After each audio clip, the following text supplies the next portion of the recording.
Syedaralun, berikut ini profil Wisnu Tama, sosok yang berperan penting dalam suksesnya acara G20 di Bali.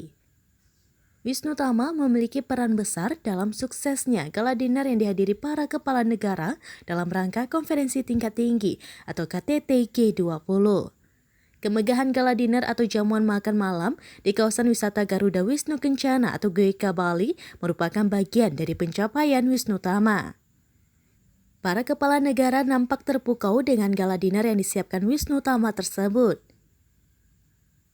Bahkan ada satu momen di mana Presiden Jokowi memanggil Wisnu Tama karena Perdana Menteri India, Modi, dan Menteri Luar Negeri Amerika Serikat, Antony Blinken, penasaran siapa sosok di balik acara yang megah itu.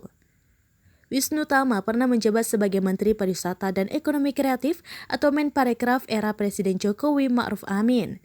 Ia kemudian digantikan oleh Sandiaga Uno yang merupakan rival Jokowi saat pemilihan presiden atau Pilpres 2022.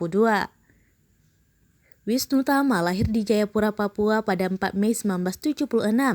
Ia dikenal sebagai pendiri sekaligus CEO Net TV. Wisnu Tama merupakan suami dari Gista Putri. Sebelumnya, Wisnu Tama pernah menikah dengan Wina Widodo dan Wina Natalia. Wisnu Tama memiliki 5 anak, yaitu Muhammad Sabian Tama, Sakina Ajani Tama, Salvaditya Tama, Sultan Saladin Tama, dan Salima Putri Tama.